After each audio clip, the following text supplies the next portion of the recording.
Hello， 各位好，我是 Revision Lab 修裝手的阿修，歡迎來到我的頻道。今天我們要來拆解一份非常震撼，而且絕對會改變各位對未來工作想象的最新研究報告。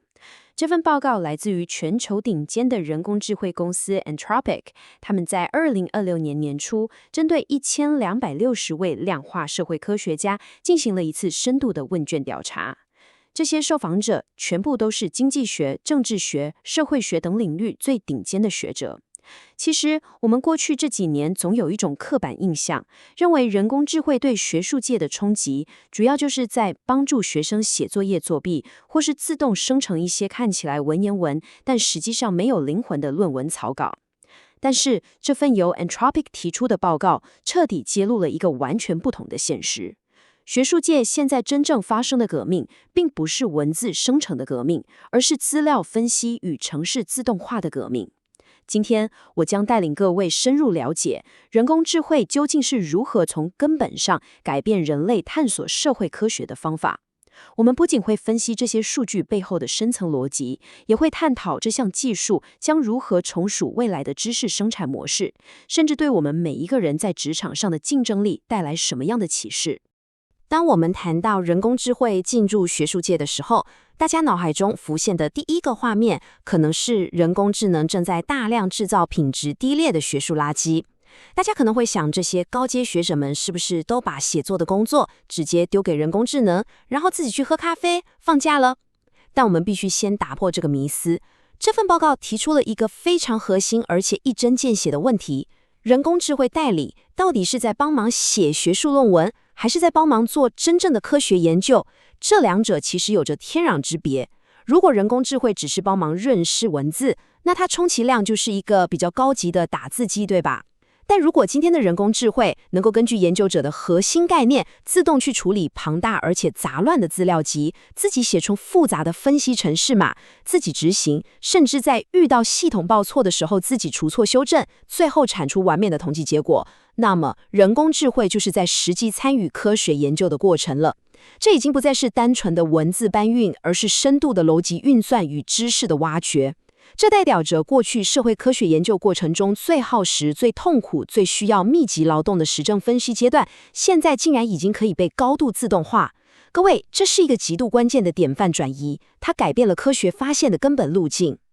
重點來了，我們進入第一部分，人工智能研究現況查核，我們就來揭開目前學術界的真實使用狀況。我們必須先釐清學術界目前的真實情況，不能只靠想象。Anthropic 的研究團隊為了了解這些頂尖學者在日常工作中的真實樣貌，收集了非常詳盡的基準數據。我們不能只憑感覺或是網絡上農場文章的傳言來判斷人工智慧的普及程度，我們需要真實的數字來進行現實查核。這些學者每天在實驗室裡，在電腦前，究竟是如何與人工智慧互動的呢？根據這份調查報告顯示，有高達81%的受訪學者表示，他們曾經在研究過程中使用過人工智慧聊天機器人。81%耶，各位，這是一個非常驚人的普及率。這代表着在量化社會科學這個領域，使用人工智慧來輔助工作，已經從少數極客的早期嘗試，變成了絕大多數人的共同日常經驗。大家可以想象一下，無論是構思一個新的研究主題，尋找龐大文獻的切入方向，或是單純想要解決一些簡單的程式語法問題，聊天機器人已經成為學者們不可或缺的數位助理。這個極高的採用率，其實也充分反映出學術界對於提升工作效率有着多麼巨大的渴望。大家都希望能夠透過新技術來減輕那些繁瑣的日常工作負擔。但是，真實的狀況遠比這個表面數字來得複雜。這份調查進一步發現，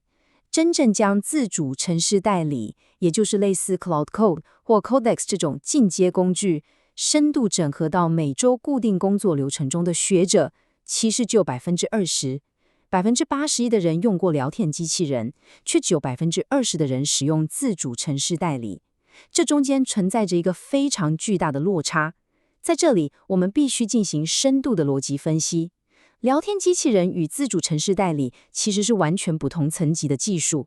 聊天機器人是一種回合制的互動，你問一個問題，它給你一個答案，所有的主導權與下一步的執行動作都還是牢牢掌握在人類手中。但是自主程式代理是一種自動化執行的系統，你只需要給定一個終極目標與原始資料，它就能夠自己規劃好每一個步驟，撰寫程式碼，在終端機裡面實際執行，自己讀取錯誤訊息，然後不斷自我修正，直到完成你交代的任務。這20%的數字明確地告訴我們，儘管大家都願意嘗試簡單的人工智慧，但真正具備深厚技術能力，而且願意信任並讓人工智慧接管核心資料分析流程的早期採用者，仍然是絕對的少數。這顯示出要跨入全自動化的研究流程，依然存在着極高的技術與心理門檻。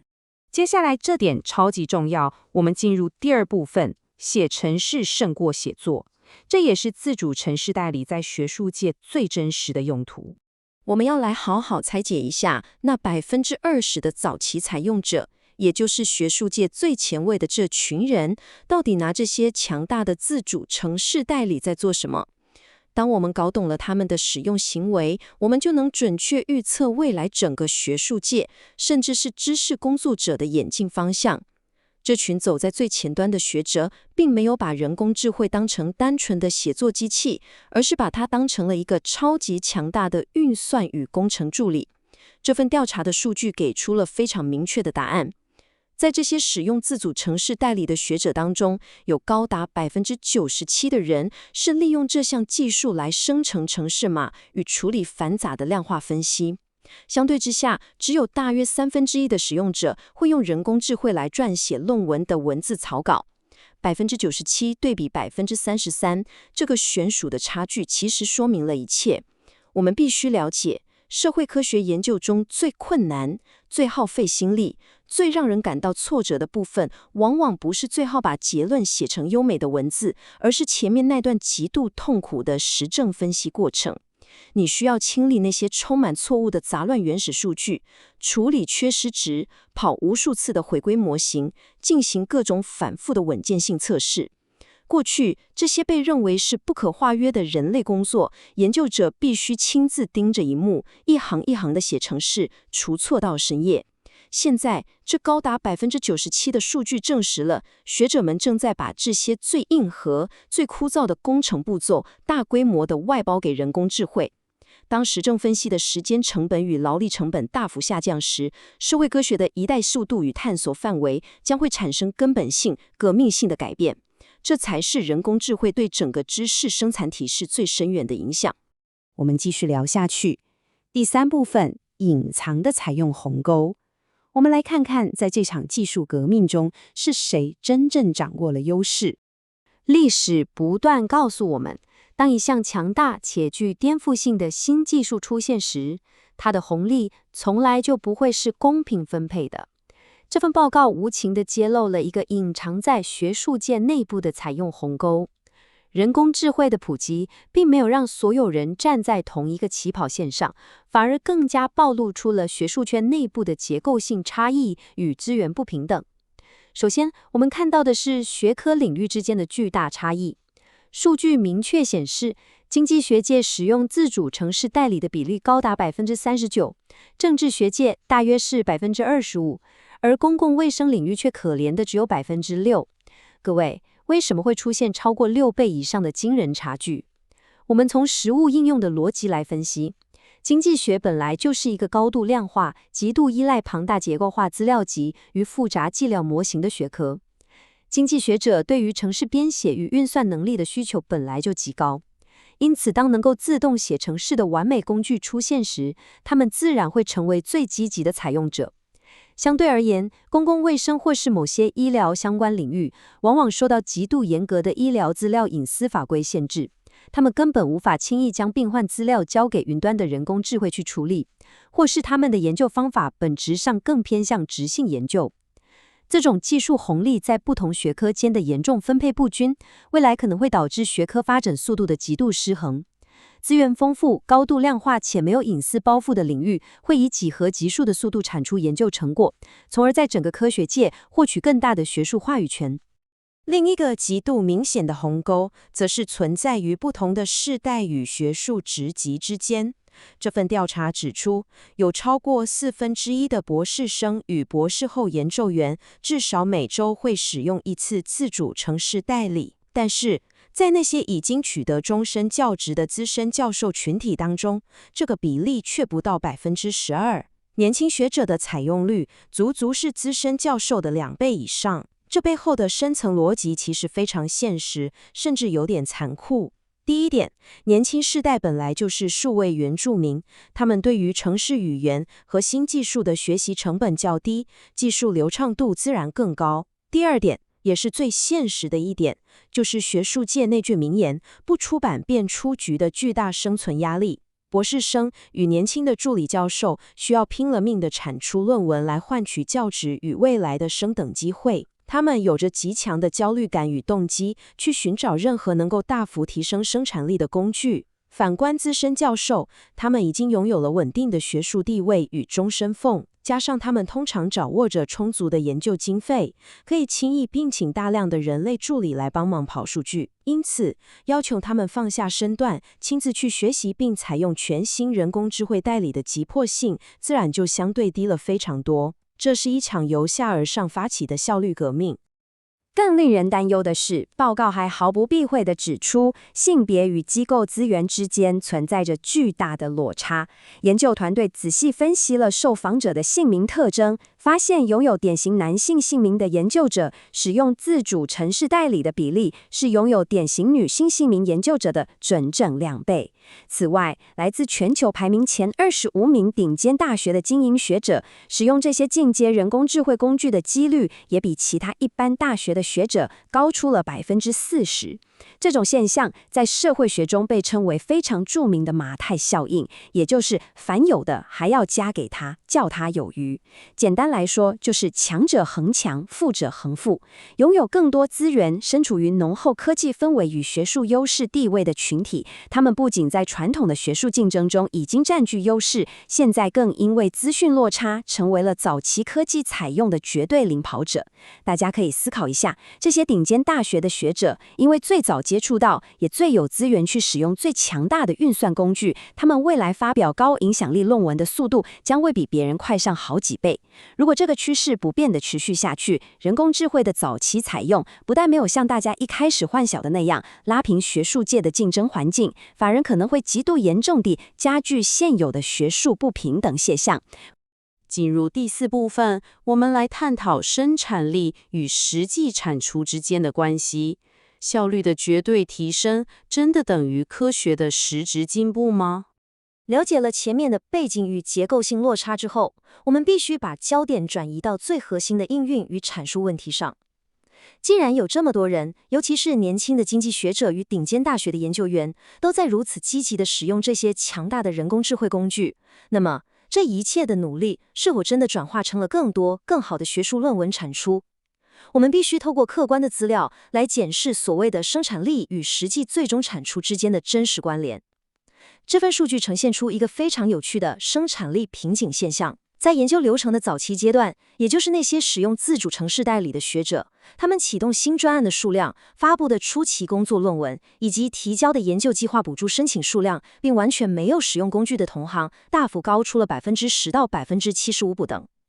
也就是說，在想法孵化與數據初步驗證的階段，人工智慧確實為他們帶來了爆炸性的產能。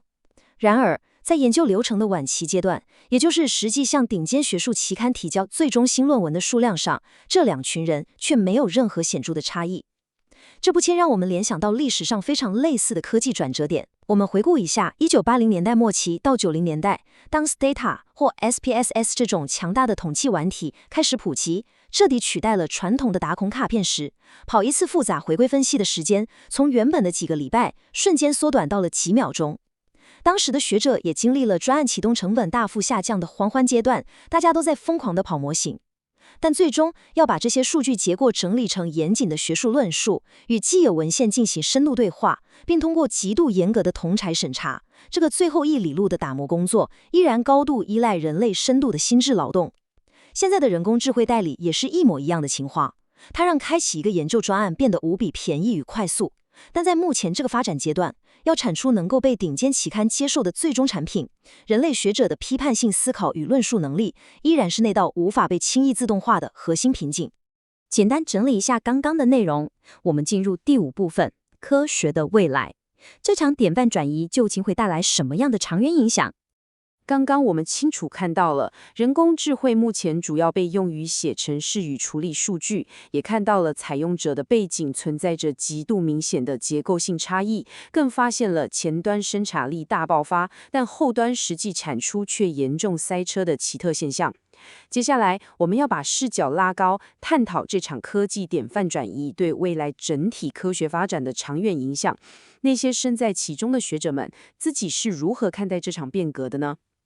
調查結果揭露了一個極度矛盾卻又無比真實的心理狀態。大約有70%的受訪學者對於人工智慧能夠提升個人發表論文的生產力，抱持着高度樂觀的態度。他們深信這些強大的工具絕對能幫助自己寫得更快，產出更多，在競爭中勝出。但是，當被問到人工智慧對整個社會科學領域的未來影響時，這同一批學者卻表現出了深切的悲觀與強烈的焦慮。這其實是一個非常經典的工地悲劇現象。每個人都想利用先進的工具來讓自己發表更多的論文，搶佔學術資源。但如果所有人都這麼做，整個學術體系的審查機制就會徹底崩潰。學者們非常擔心，未來的同儕審查系統會被排山倒海而來的低品質稿件徹底塞爆，導致審查品質嚴重下降。他們更擔心的是，因為做資料探勘變得太容易了，可能會引發一場學術災難。大量的研究者利用人工智慧快速挖掘各種數據，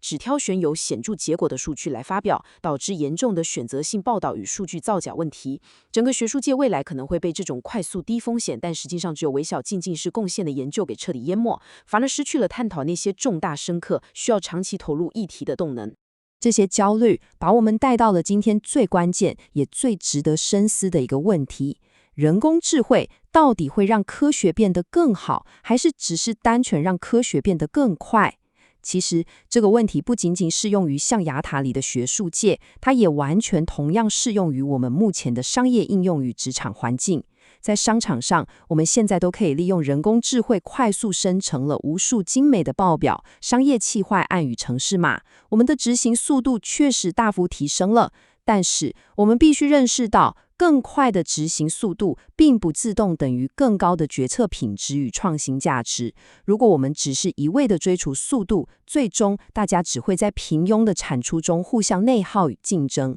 真正的核心價值永遠建立在人類如何提出具備洞察力的假設，以及如何對人工智慧產出的海量結果進行嚴苛的品質控管與戰略思維。總結一下今天的重點。Anthropic 的報告證實 ，AI 代理正全面接管社會科學的資料分析，這帶來了出奇的生產力爆發，卻也加劇了學術界的資源不平等，並引發研究品質被稀釋的隱憂。